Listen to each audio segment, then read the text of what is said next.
Evolusi dari penerapan manajemen pengetahuan. Pertama kali diterapkan pada alat, proses, dan produk. Industri revolusi. Kemudian bekerja yang mengakibatkan peningkatan secara eksplosif produktivitas. Revolusi produktivitas Drucker 1993-63. Dan akhirnya setelah Perang Dunia II terhadap pengetahuan itu sendiri sebagai produktivitas non-manual pekerja menjadi penting. Revolusi manajemen. Penerapan intelijensi bisnis dalam dunia real. Satu itu pelayanan pelanggan. Fungsi layanan suatu perusahaan seringkali mencakup titik kontak pelanggan utama yang diperlukan untuk menjalankan bisnis yang sukses. Yang kedua itu perencanaan bisnis. Fungsi perencanaan bisnis suatu perusahaan memeriksa operasi perusahaan, termasuk layanan pelanggan untuk menentukan bagaimana operasi perusahaan dapat dijalankan efisien untuk mencapai tingkat kepuasan pelanggan yang lebih tinggi. Yang ketiga itu ada operasi bisnis.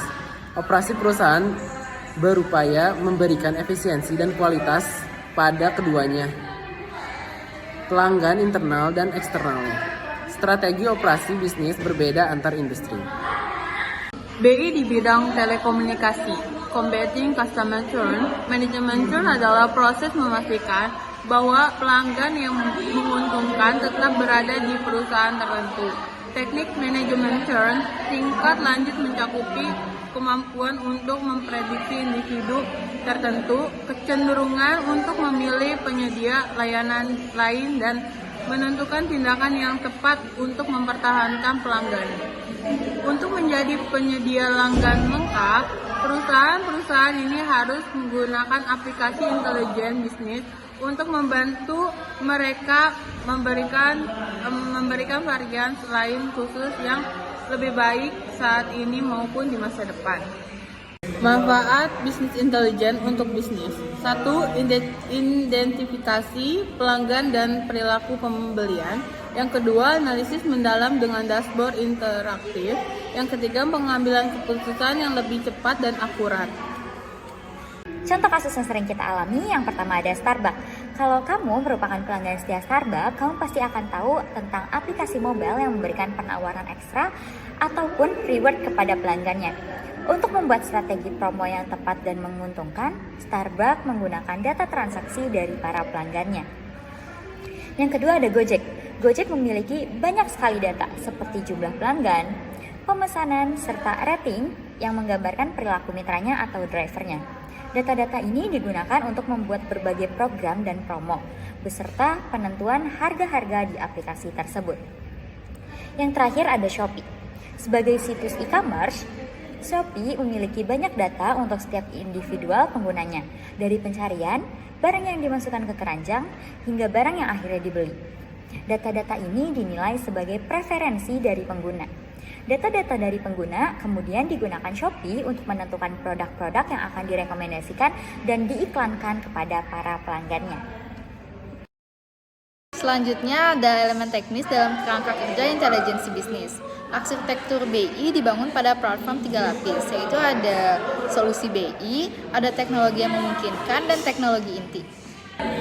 Yang pertama ada solusi BI, yang mencakup kemampuan untuk memberikan pandangan informasi, pertanyaan, laporan, dan kemampuan permodelan yang melampaui penawaran saat ini.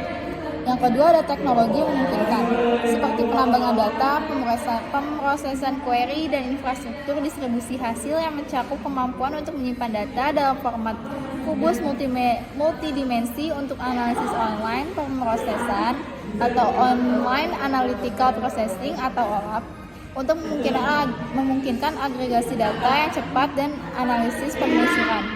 Yang ketiga ada teknologi inti, seperti gudang data mart yang mencakup kemampuan untuk mengekstraksi, membersihkan, dan menggabungkan data dari beberapa sistem operasional ke dalam data mart terpisah atau warehouse. Yang selanjutnya ada jenis dan terminologi OLAP.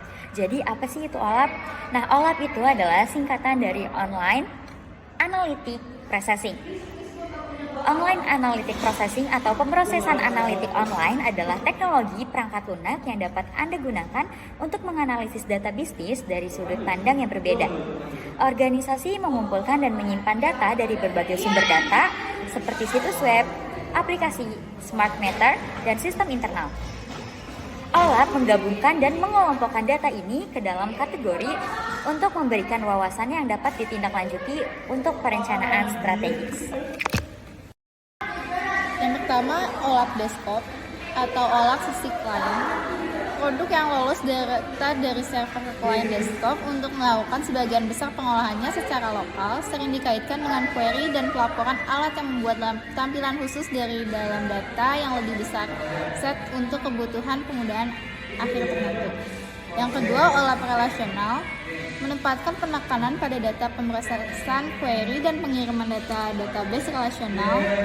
Mesin OLAP mengirimkan query yang diulang secara otomatis, sangat terspesialisasi ke database dan menanganinya penyampaian informasi kepada pengguna. Yang ketiga ada multidimensional OLAP. Multidimensional OLAP sebuah database berbasis server khusus yang mengambil data relasional dan dari sistem transaksional dan secara fisik penyimpanan dalam format unik untuk meningkatkan akses query. Biasanya data adalah tingkat ringkasan dan berisi dimensi untuk karakteristik data yang ditentukan. Yang terakhir ada hybrid OLAP. Hybrid OLAP, produk yang menggabungkan karakteristik pendekatan MOLAP dan ROLAP, misalnya mendukung pemrosesan atau pemrosesan basis server dan klien baik dalam format relasional standar maupun dalam struktur penyimpanan data khusus. Data warehousing mengambil data produksi seperti transaksi pelanggan, mengedit dan mengatur data dan meletakkannya di tempat yang sesuai untuk penelusuran analisis dan mengambil keputusan pengguna. Proses biasanya melibatkan pemutusan berbagai sumber data atau peluasan nilai repositori pusat sehingga lebih banyak hal yang dapat dilakukan dengan data tersimpan yang ada. Memungkinkan data untuk ditimbang, diubah, atau dianalisis, dan digambarkan secara visual. Hasilnya adalah akses praktis terhadap data penting dan dukungan keputusan. Data warehousing menyimpan data dalam format yang dioptimalkan untuk menganalisis dan digunakan bersama dengan alat query dan pelaporan yang dirancang untuk melakukan query yang telah ditentukan sebelumnya dan perhitungan sederhana. Tingkat ini namun analisisnya terbatas, misalnya alat query dan pelaporan umum tidak dirancang untuk melakukan analisis deret waktu, seperti perhitungan perubahan mingguan, pangsa pasar wilayah. Alat yang melakukan tugas ini seringkali mengharuskan pengguna untuk memahami aspek teknis data, penyimpanan, dan struktur data. Akibatnya, penggunaan alat query dan pelaporan data seringkali terbatas.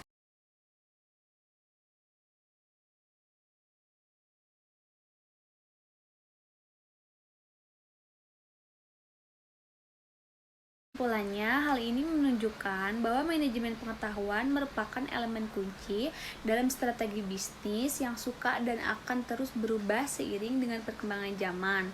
Business Intelligence atau BI merujuk pada sebuah strategi yang memanfaatkan teknologi aplikasi, praktis, dan berbagai proses untuk membantu pengambilan keputusan bisnis.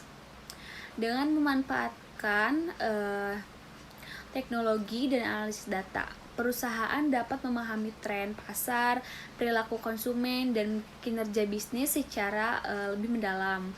Elemen-elemen yang perlu dipertimbangkan ketika membangun strategi BI ada 3, yaitu solusi BI, teknologi yang memungkinkan, dan teknologi inti.